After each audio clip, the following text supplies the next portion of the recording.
Online class audible visible? Surabhi कह रही है यस मैम। सुरभि जरा क्वेश्चंस जो लिखे हैं उनका आंसर भी दे दो। क्लास में कोई नहीं आएगा क्या, या वेट करूं?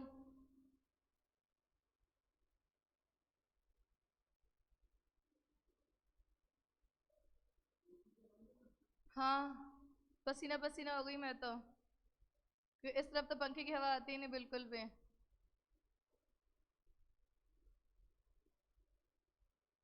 शायद नहीं आएंगे कोई भी। 10 मिनट तो किसी को आना होता तो आ गए होते अभी तक में, है ना?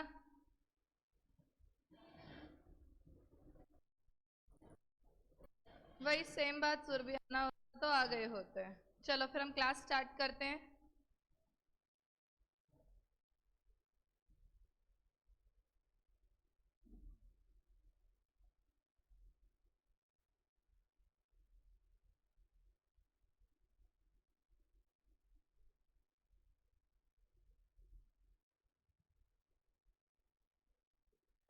पेज नंबर फटाफट से बताओ, जो पेज नंबर हमारे रहते थे ईआईएस के अंदर।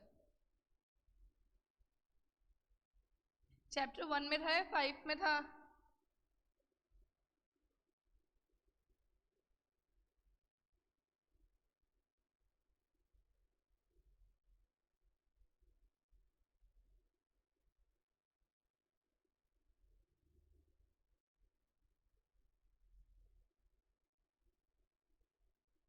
जय चैप्टर 1 में था या 5 में था?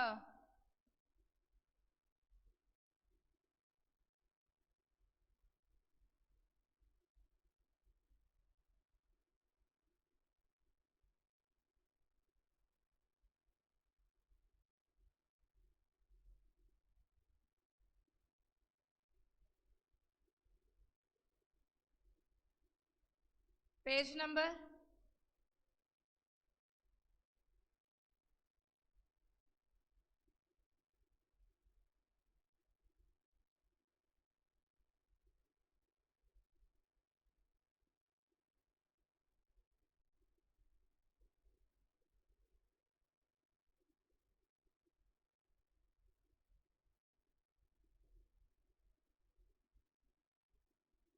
ये था मेरे ख्याल से, CBS risk security policy and control.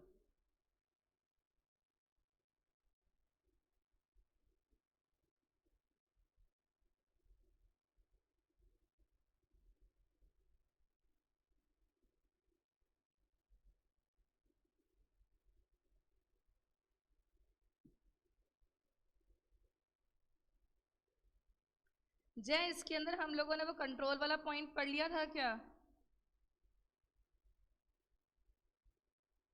Risk रहता है, सिक्योरिटी पॉलिसी रहती है। क्या इसमें हमने कंट्रोल वाला पॉइंट पढ़ लिया था? आजा मुस्कान, कोई तो आया क्लास में।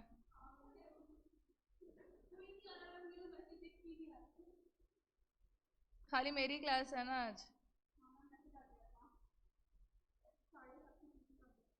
बता मुस्कान, हमने कौन कौन सा टॉपिक कर लिया था? मैं तुम लोगों से पूछूंगी ही नहीं, आ गई मुस्कान क्लास में। इतना धीरे धीरे रिप्लाई कर रहे हो। मुस्कान, हमने इंटरनल कंट्रोल वाला टॉपिक पढ़ लिया था क्या इसके अंदर? ये कंट्रोल सिस्टम इन बैंक वाला। तो हमें खाली रिस्क और सिक्योरिटी कंट्रोल वाला पॉइंट ही पढ़ना है ना।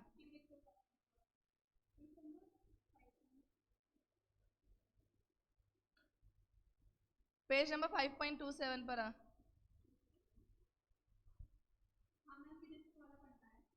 रिस्क पढ़ना था और सिक्योरिटी पॉलिसी पढ़ना है ना? कंट्रोल वाला पॉइंट देख हमने कर लिया था क्या? कंट्रोल इन बैंक वाला, देखिए वाला point, internal control system in banks 3.2 वाला।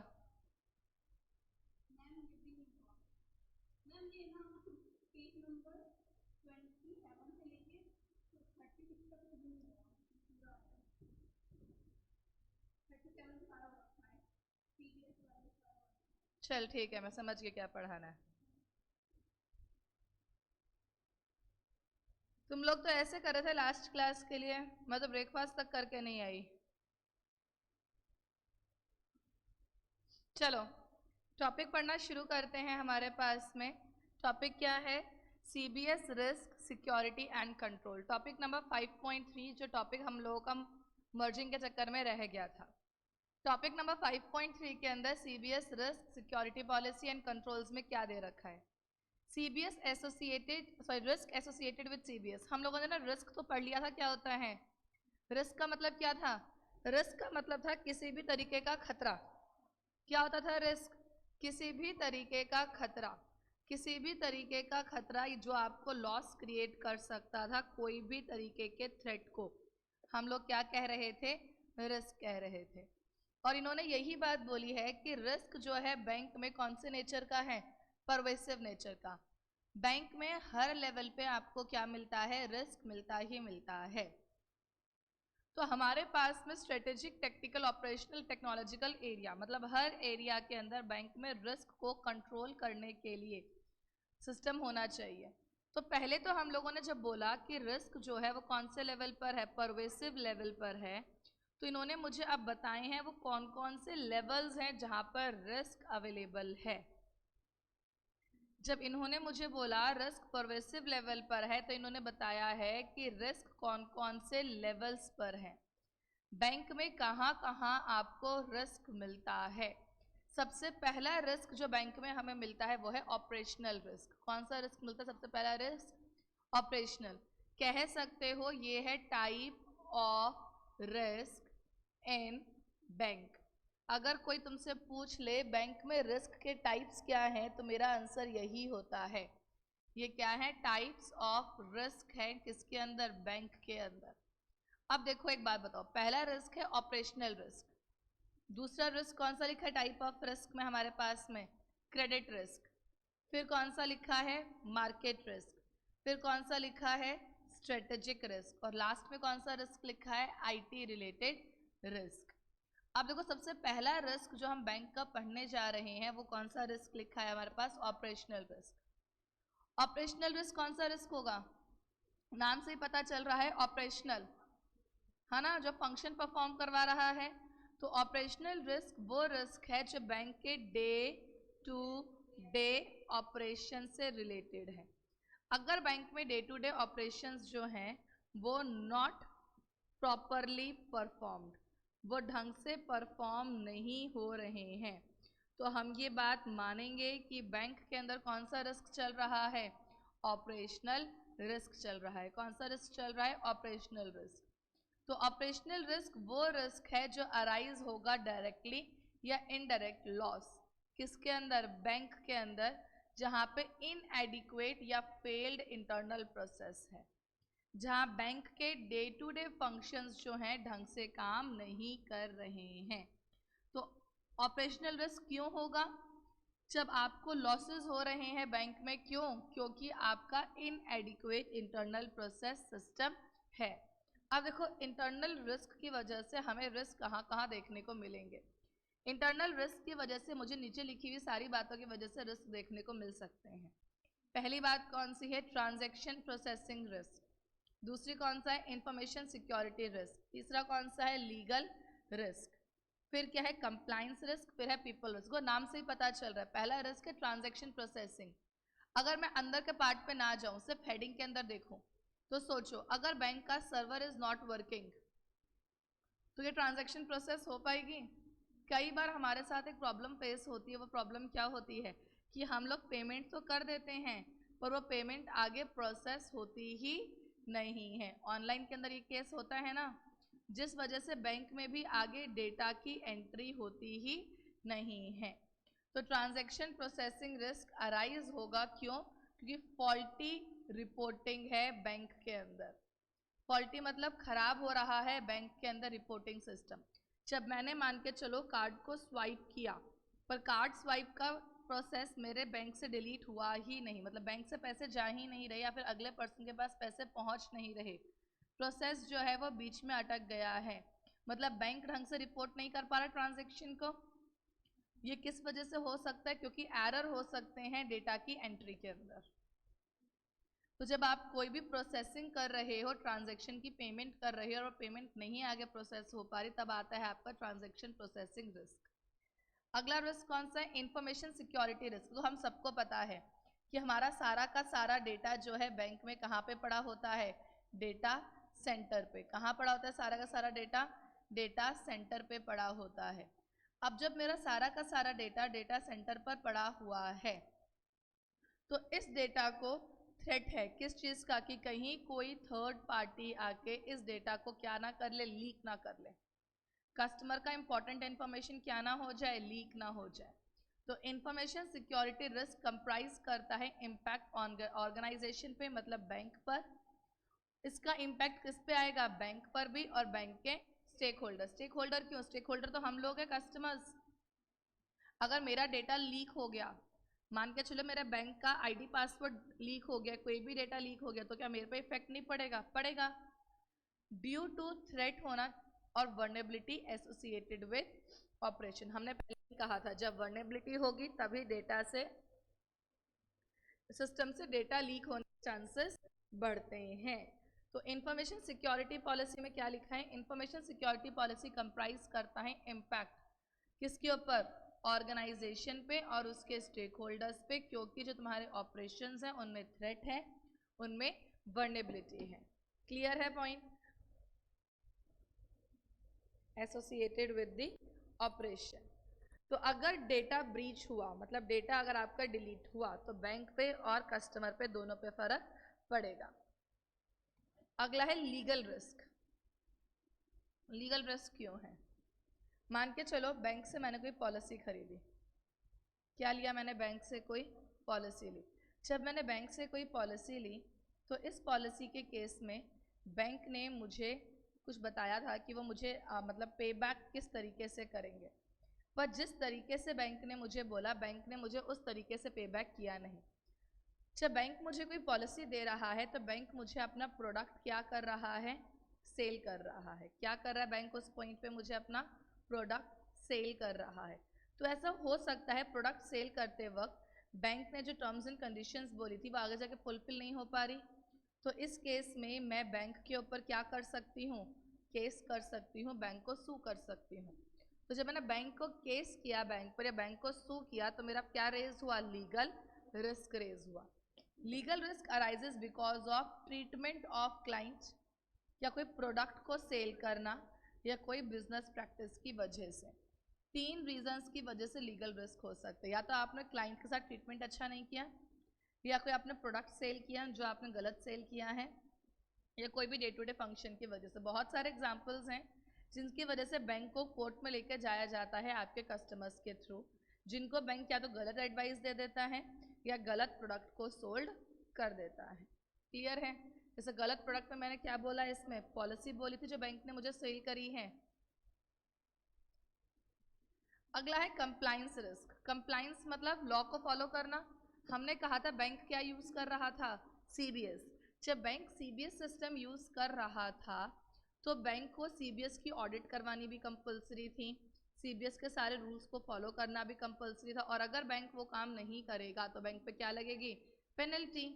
तो कंप्लायंस रिस्क क्या है? लीगल पेनल्टी से एक्सपोज होने का रिस्क। फाइनेंशियल पेनल्टी, जब बैंक फेल हो जाएगा एक्ट करने में in accordance with industry law and regulation.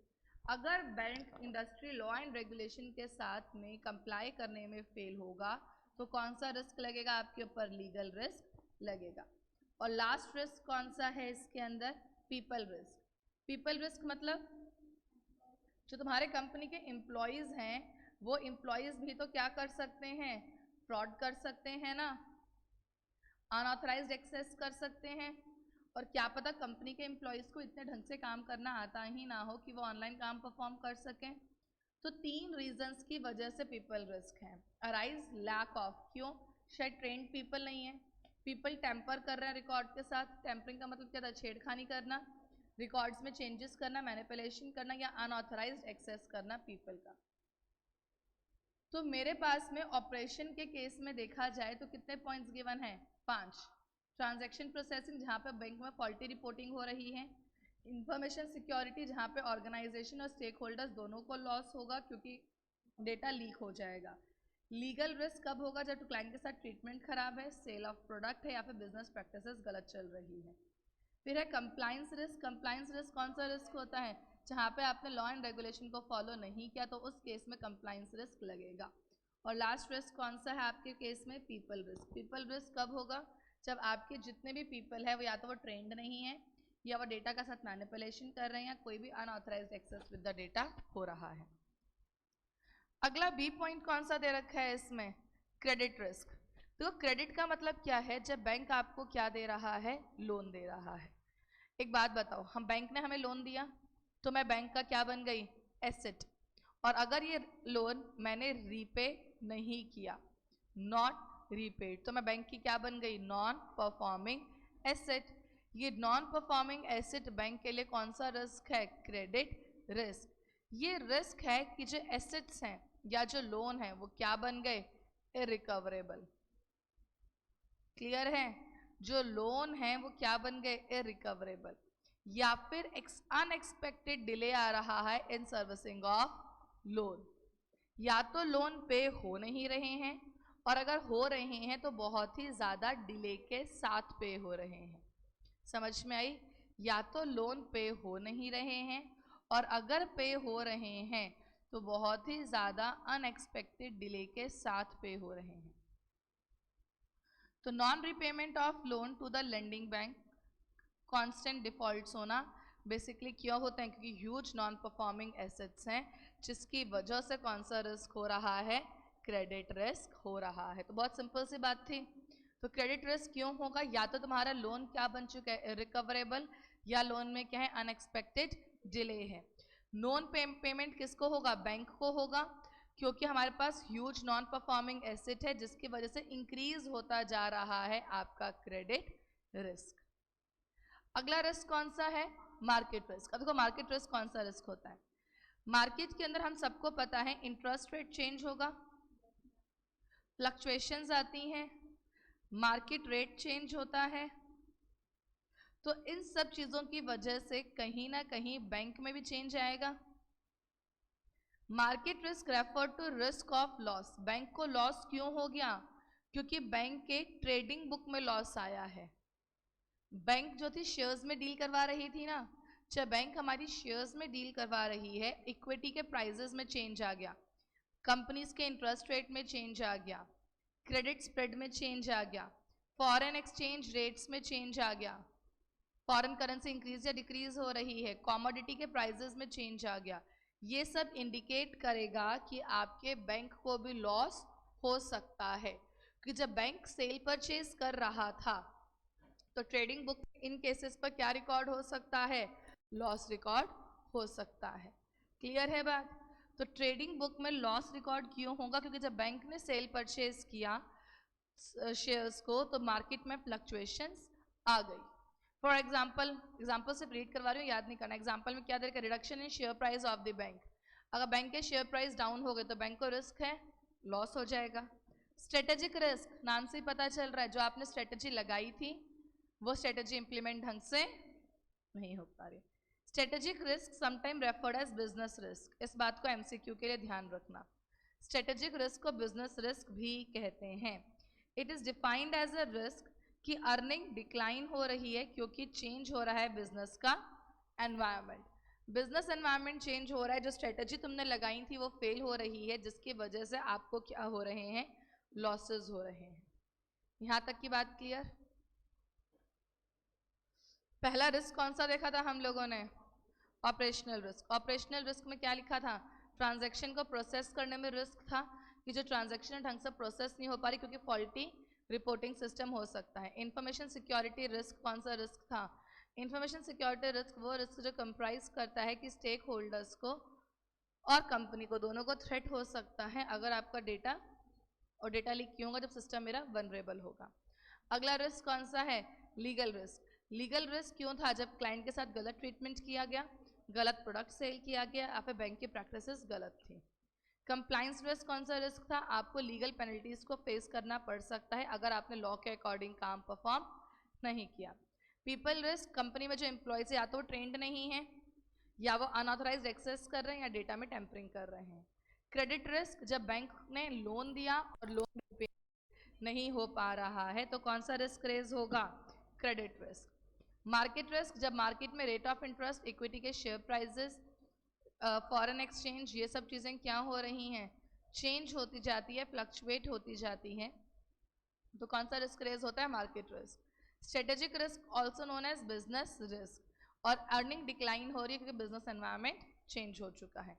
अब देखो अपने पास अगला रिस्क है IT risk. Some of the common IT related risk. अगर कोई आपसे ये पूछे, इस पे क्वेश्चन होलसोल अलग से आएगा, आईटी रिलेटेड रिस्क पे अलग से क्वेश्चन आएगा अगर आएगा तो। क्लियर? अगर कोई तुमसे होलसोल पूछ ले कि आईटी रिलेटेड रिस्क बताओ, तो मैं तुम्हें यहाँ पे 5 आईटी रिलेटेड रिस्क बता रही हूँ। क्लियर है? पहला रिस्क है ओनरशिप ऑफ डेटा प्रोसेस। अब देखो डेटा कहाँ पर है? डेटा स्टोर होता है डेटा सेंटर पे, सेंट्रलाइज डेटा है। अभी डेटा सेंटर को कोई भी सिंगल पर्सन तो मेंटेन नहीं कर रहा, कंपनी का पूरा आईटी डिपार्टमेंट मेंटेन कर रहा है। तो क्या किसी सिंगल पर्सन की रिस्पॉन्सिबिलिटी फिक्स है क्या इसको लेकर? नहीं। जब किसी सिंगल पर्सन की रिस्पॉन्सिबिलिटी फिक्स ही नहीं है तो अगर कोई फ्रॉड भी हो गया तो कोई सिंगल पर्सन रिस्पॉन्सिबल भी नहीं होगा। बहुत सारे बैंक्स का डेटा लीक होता है, कभी तुमने सुना है बैंक पे कोई लीगल एक्शन लिया जाए? क्योंकि बैंक के ऊपर कोई सिंगल पर्सन है ही नहीं जिसकी रिस्पॉन्सिबिलिटी हो रही हो। डेटा कहाँ रहता है? डेटा सेंटर में। और स्टैब्लिश करना, क्लियर ओनरशिप स्टैब्लिश करना ज़रूरी है ताकि हम अकाउंटेबल बना सकें उस पर्सन को जिस पर्सन की वजह से दिक्कत हुई है, और अनवांटेड चेंजेस को प्रिवेंट किया जा सके। क्लियर है? अगला है ऑथराइजेशन प्रोसेस। अगला रिस्क क्या है? Authorization process. अब देखो ऑथराइजेशन प्रोसेस हम सबको पता है, जिस पर्सन को जो काम ऑथराइज करा गया हो वो पर्सन वही काम करेगा। ऑथराइजेशन प्रोसेस क्या है? क्या कोई भी पर्सन सीबीएस को एक्सेस कर सकता है इंक्लूडिंग द कस्टमर, डेटा को एंटर करने के लिए डायरेक्टली? इन्होंने क्वेश्चन पूछा है व्हाट इज ऑथराइजेशन प्रोसेस। क्या कोई भी पर्सन सीबीएस को कभी भी एक्सेस कर सकता है डेटा एंटर करने के लिए? फॉर एग्जाम्पल, क्या मैं श्वेता खुद से बैंक के सीबीएस सिस्टम में एंटर होकर अपने अकाउंट में एंट्रीज डाल सकती हूँ क्या? नहीं डाल सकती। अगर ऐसा है तो बैंक में आईटी रिस्क है। इन्होंने बोला है अगर प्रोसेस रॉबस्ट नहीं है उसकी वजह से अनऑथराइज्ड एक्सेस हो सकता है। रॉबस्ट मतलब स्ट्रॉन्ग। अगर बैंक में स्ट्रॉन्ग प्रोसेस नहीं है तो अनऑथराइज्ड एक्सेस पॉसिबल है। ऑथेंटिकेशन प्रोसेस तो हमें पता है, ओटीपी और पिन के थ्रू क्या करना? पर्सन को ऑथेंटिकेट करना। कहते थे ना यूजर आईडी पासवर्ड के थ्रू पर्सन को हम क्या करते थे? ऑथेंटिकेट करना। 3 पॉइंट्स हुए। पहला पॉइंट कौन सा देखा था? ओनरशिप ऑफ डेटा और प्रोसेस को चेंज करना। सेकंड पॉइंट कौन सा था? ऑथराइजेशन प्रोसेस को चेंज करना। फिर क्या? ऑथेंटिकेशन। अब देखो हमारे पास में अगला point, maintaining response time. Response time क्या होता है? कि सॉफ्टवेयर कितनी देर के लिए रिस्पॉन्स करेगा। इसमें बोलते 15 मिनट नेट बैंकिंग के लिए मिल रहा है, कहते थे ना बेसिकली। तो मेंटेन करना इंटरफेसिंग सॉफ्टवेयर को और ऑप्टिमम रिस्पॉन्स टाइम को इंश्योर करना, ये बहुत ज़्यादा चैलेंजिंग है। User ID management. अब देखो यहाँ प्रॉब्लम क्या, इन्होंने बोला है बैंक में हर सेकंड मोर देन 5000 यूजर्स जो हैं वो इंटरेक्ट कर रहे हैं, और हर यूज़र को आईडी को चेक करना बहुत ज़्यादा क्या हो सकता है? डिफ़िकल्ट हो सकता है। हो गए 5 पॉइंट्स। एक बार रीड करो इन 5 पॉइंट्स को जो लिखे हुए हैं।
हाँ,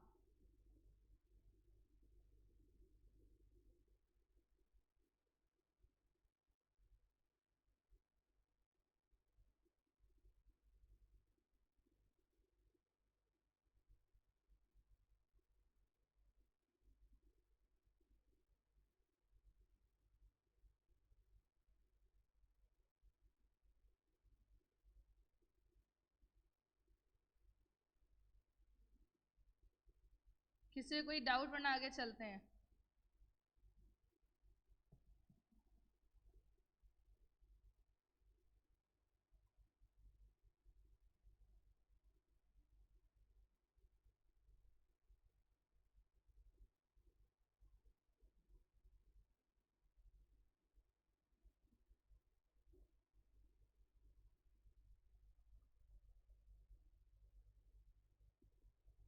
चलो अगला पॉइंट हमारे पास क्या दे रखा है, सिक्योरिटी पॉलिसी। सिक्योरिटी पॉलिसी क्या होता है, अगर हम नाम से ही पता चल रहा है, आपने पॉलिसी लगाई है सिस्टम को क्या रखने के लिए, सिक्योर।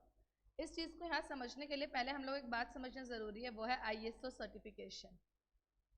ये होता क्या है आईएसओ सर्टिफिकेशन? आईएसओ एक तरीके का सर्टिफिकेट है जिसका पूरा नाम है आईएसओ 27001। ये सर्टिफिकेट कब मिलता है? ये सर्टिफिकेट उन कंपनीज को मिलता है जो कंपनीज का मोस्टली काम टेक्नोलॉजी डिपेंडेंट है, जैसे इन्फोसिस, विप्रो, जो हमारी आईटी कंपनीज होती हैं जहाँ पे ऑलमोस्ट सारा का सारा काम टेक्नोलॉजी पे डिपेंडेंट होता है, उन कंपनीज को ये सर्टिफिकेट इशू किया जाता है। ये सर्टिफिकेट कब मिलता है आपको? अगर आपका डेटा का कॉन्फिडेंशियलिटी, इंटीग्रिटी, अवेलेबिलिटी। कॉन्फिडेंशियलिटी का मतलब क्या था, डेटा सिर्फ उसी को अवेलेबल होगा जिसके पास राइट टू सी है। इंटीग्रिटी क्या था, डेटा में कोई भी अनऑथराइज चेंज नहीं होगा। और अवेलेबिलिटी का मतलब क्या होता था कि डेटा तब अवेलेबल होगा जब डेटा मांगा जाएगा।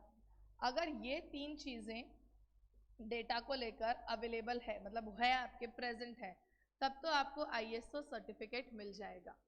तो मतलब आईएसओ सर्टिफिकेट एक तरीके से रैंकिंग है किसी भी कंपनी के अंदर डेटा कितना ज़्यादा सिक्योर है। इसका नाम अभी आईएसओ 2013 किया गया, क्योंकि 2013 में सर्टिफिकेट को अमेंड किया गया, इसलिए रेशियो का साइन बना के साइड में क्या लिखा हुआ है, 2013। समझ में आया? सर्टिफिकेट का नाम तो आईएसओ 27001 है, लेकिन क्योंकि 2013 में इसमें कुछ चेंजेस किए गए थे, इसलिए इसके आगे रेशियो का साइन लगा के क्या बना दिया गया, 2013। इन्होंने क्या बोला है, इंफॉर्मेशन सिक्योरिटी बहुत ही इंपॉर्टेंट है किसी भी सिस्टम के लिए। Confidentiality, integrity, availability of information ज़रूरी है। तो आरबीआई ने यही बोला, क्योंकि बैंक में भी आज के टाइम पे टेक्नोलॉजी बहुत ही हाई लेवल पर यूज़ हो रही है, तो इसलिए अगर सिक्योरिटी के अंदर कॉन्फिडेंशियलिटी, इंटीग्रिटी और अवेलेबिलिटी ऑफ इंफॉर्मेशन या डेटा मौजूद है, तो बैंक को भी क्या मिलेगा, आईएसओ 27001 का सर्टिफिकेट मिल सकता है। तो इसलिए बैंक को भी एडवाइस किया गया है कि वो क्या ऑब्टेन करेंगे, अब से आईएसओ 27001 सर्टिफिकेशन ऑब्टेन करेंगे। तो आईएसओ 27001 अपने आप में क्या है, सर्टिफिकेट है, जो कब मिलेगा आपको, जब आपने डेटा में किन किन चीज़ों को मेंटेन करके रखा हुआ है, कॉन्फिडेंशियलिटी, इंटीग्रिटी एंड अवेलेबिलिटी को मेंटेन करके रखा हुआ है। क्लियर है इतनी सी बात? पक्का? अब देखो आगे इसके अंदर हमारे पास में 5 तरीके के हम लोग क्या पढ़ने वाले हैं, सिक्योरिटी कंट्रोल्स। हम लोग लास्ट से पढ़ने वाले हैं क्योंकि कंट्रोल्स मेरे पढ़े हुए हैं। Physical control, physical security control, याद करो फिजिकल सिक्योरिटी कंट्रोल, ताला लगा दो, फेंसिंग लगा दो, याद आया, चैप्टर 3 में पढ़ा था, इसीलिए टॉपिक मैंने छुड़वाया था। It refers to security implemented through physical access control. याद आए किसी को? ऑनलाइन क्लास सो रहे हो क्या?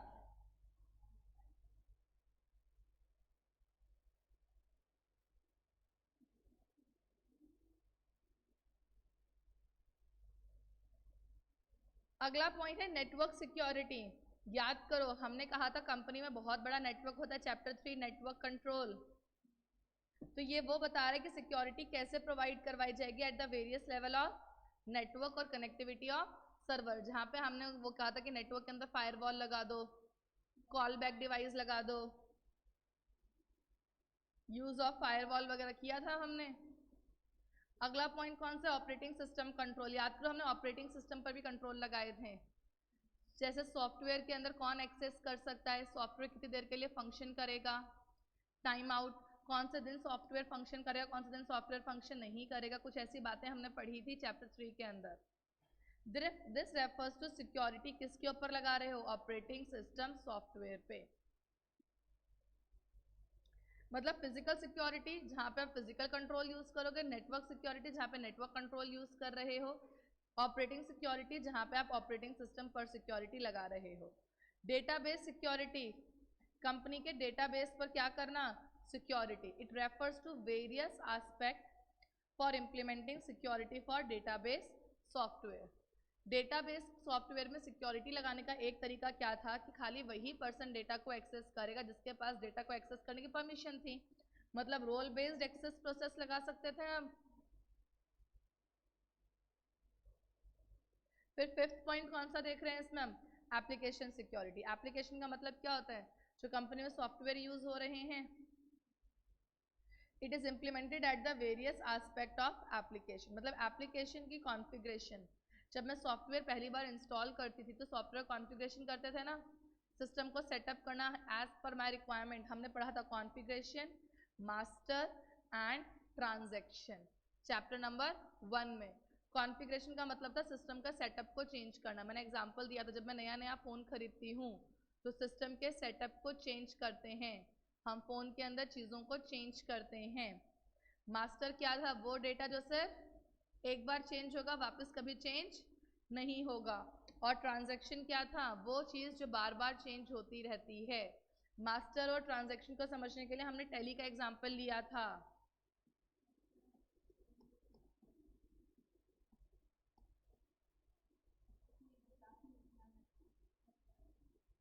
ये देखो हमने यहाँ पढ़ा था कॉन्फ़िगरेशन, मास्टर, ट्रांजैक्शन।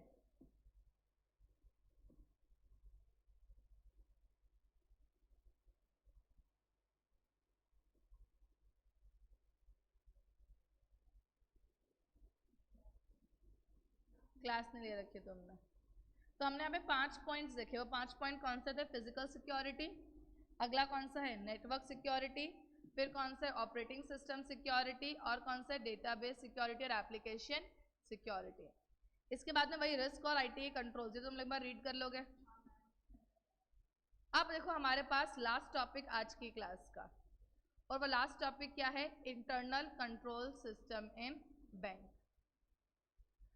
अब देखो बैंक में इंटरनल कंट्रोल का ऑब्जेक्टिव तो वही रहेगा, CARE, कंप्लाई करना रूल रेगुलेशन के साथ, एसेट्स का सेफ गार्डिंग करना, रिलायबल फाइनेंशियल स्टेटमेंट्स को प्रिपेयर करना, और इफेक्टिव एंड एफिशिएंसी के साथ काम करना, ताकि आप क्या कर सको? डिटेक्ट कर सको, प्रिवेंट कर सको फ्रॉड और एरर्स को। कुछ यही बातें हम पढ़ते थे, ये चैप्टर नंबर 1 में भी हमने पढ़ रखा है, सेम यही डेफिनेशन थी। इवन ऑडिट में भी सेम यही वाली बात लिखकर दे रखी है ना। अब देखो यहाँ पे हमारे पास क्वेश्चन क्या आएगा? क्वेश्चन पता डायरेक्टली पूछा जाएगा, एक्सप्लेन इंटरनल कंट्रोल इन बैंक एनवायरनमेंट, या फिर क्वेश्चन पूछा जाएगा explain IT controls in bank. Difference है, ऊपर पूछा है इंटरनल कंट्रोल इन बैंक, क्या पूछा है ऊपर? इंटरनल कंट्रोल्स इन बैंक। बैंक के अंदर जो इंटरनल कंट्रोल लग रहे हैं वो बताओ। यहाँ पे आईटी पर लगने वाले कंट्रोल, मतलब इंफॉर्मेशन टेक्नोलॉजी, नीचे पूछा है टेक्नोलॉजी पे लगने वाले कंट्रोल्स, और ऊपर पूछा है बैंक के एम्प्लॉयज पर लगने वाले कंट्रोल्स। डिफरेंस समझ में आया? बैंक के डे टू डे फंक्शंस पे लगने के लिए कंट्रोल्स बोले हैं, और नीचे टेक्नोलॉजी पे लगने वाले कंट्रोल्स बोले हैं।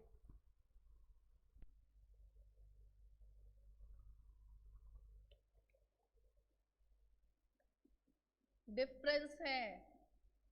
अब देखो क्या लिखा है, IT internal controls in bank environment के कुछ एग्जांपल्स दे रखे, कौन कौन से बैंक में लग सकते हैं। पहला पॉइंट, एक पर्सन के थ्रू करे हुए काम को दूसरा पर्सन चेक करेगा।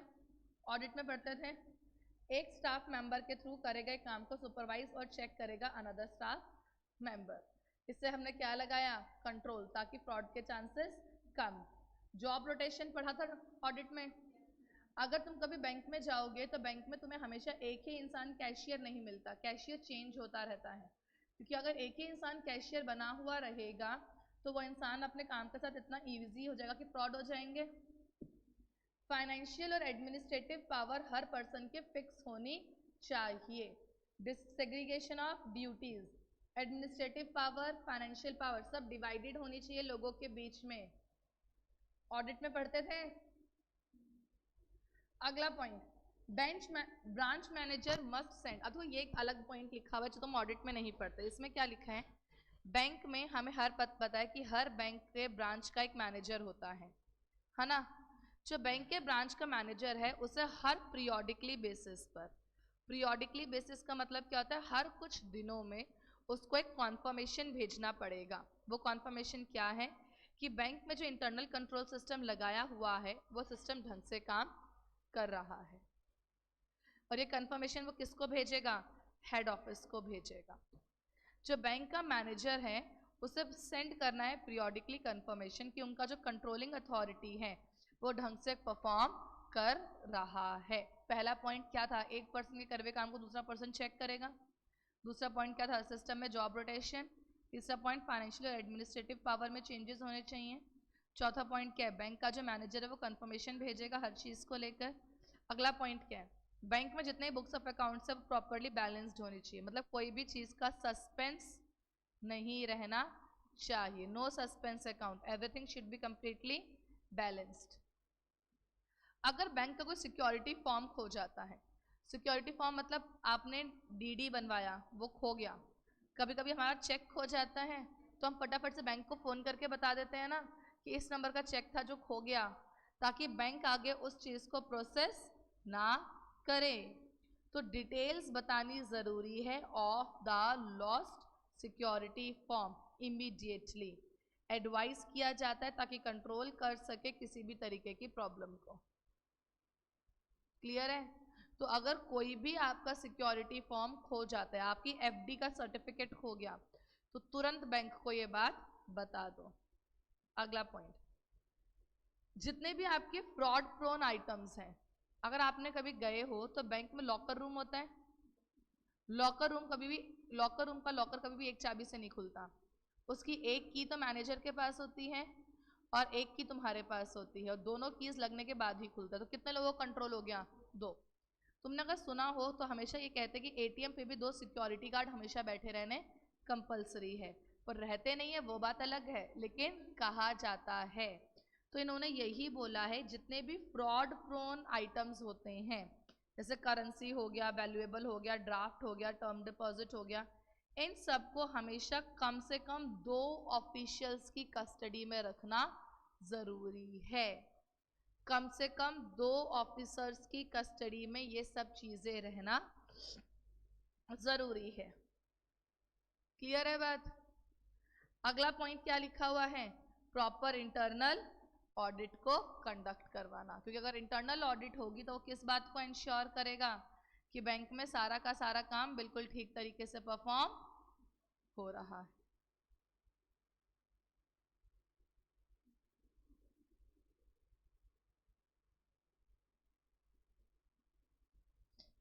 क्लियर है। एक बारी फटाफट से रीड करो इंटरनल कंट्रोल इन बैंक कि बैंक में कौन कौन से इंटरनल कंट्रोल लग सकते हैं।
किसी का कोई डाउट?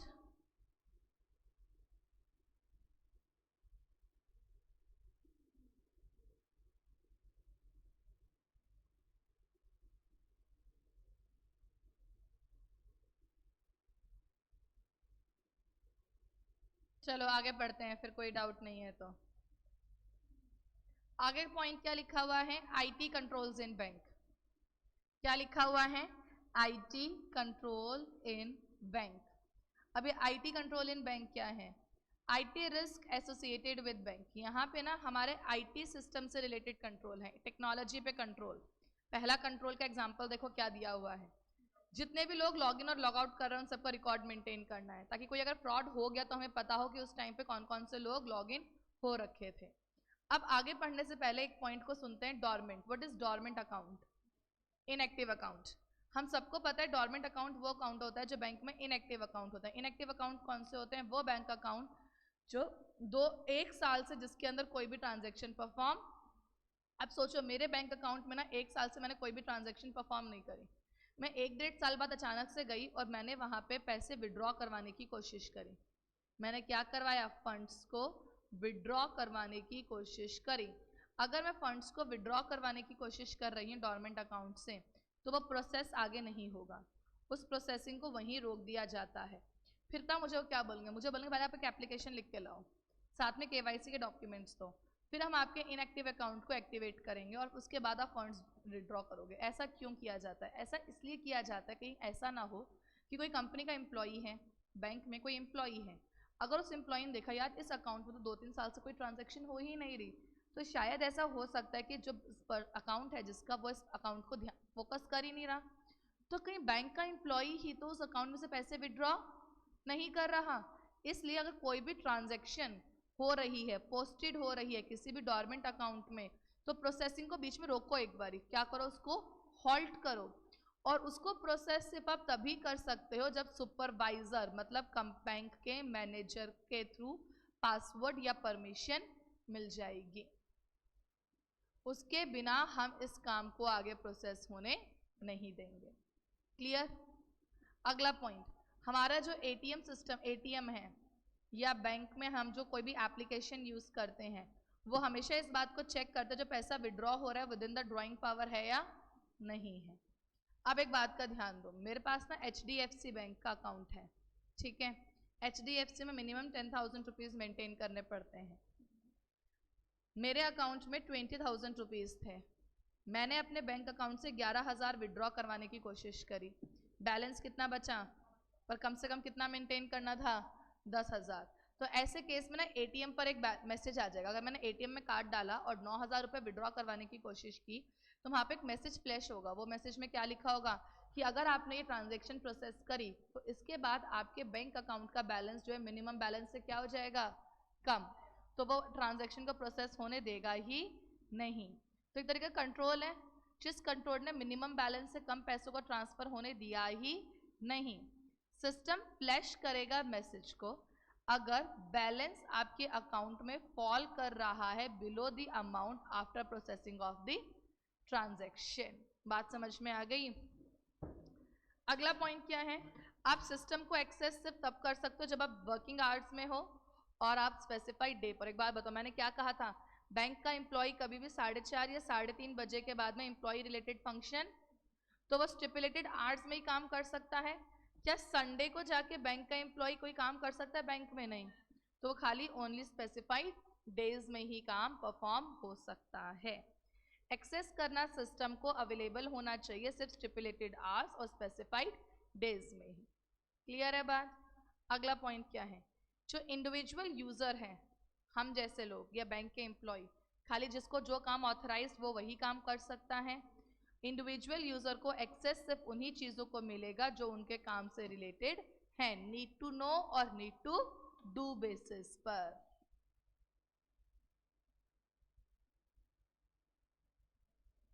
अगला पॉइंट क्या लिखा हुआ है? अगला पॉइंट लिखा हुआ है अगर कोई एक्सेप्शन की सिचुएशन, जैसे डॉर्मेंट अकाउंट को एक्टिवेट करना, ये काम सिर्फ और सिर्फ सुपरवाइजरी लेवल पर ही हैंडल किया जाएगा। क्लर्क इस लेवल पर कोई भी काम नहीं करेगा। A user time out is prescribed. Net banking करते वक्त 15 मिनट का टाइम मिलता है। इसका मतलब अगर यूजर लॉगिन हो गया और कोई एक्टिविटी नहीं है कुछ समय के लिए, तो ऑटोमेटिकली क्या हो जाओगे, लॉग आउट हो जाओगे। फिर याद करो मैंने कहा था एक बारी एंड ऑफ द डे लग गया, 3:30 बज गए, उसके बाद बैंक का एम्प्लॉय कोई भी काम, once end of the day process is over, ledger can not be open without a supervisory level password. Clear है? एक बार रीड करो सारे पॉइंट्स क्या लिखे हुए हैं।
हो गया रीड?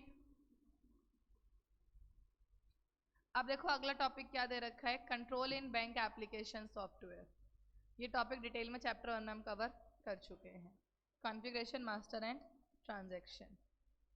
इसके बाद में वही पॉइंट है, इसके कुछ क्या दे रखे हैं हमें, रिस्क और कंट्रोल्स, और फिर टॉपिक हुआ ओवर। यहाँ से हमने टॉपिक कवर कर रखा था। ओके भाई ऑनलाइन जी, तो हमारी तरफ से सब पूरा है, अब तो कुछ बचा नहीं।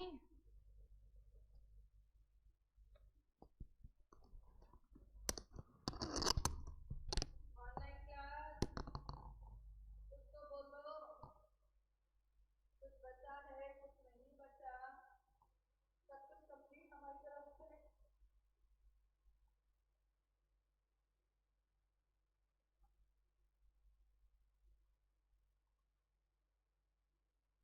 फिर मिलते हैं। तुम्हें कोई डाउट होगा या मैराथन क्लास में?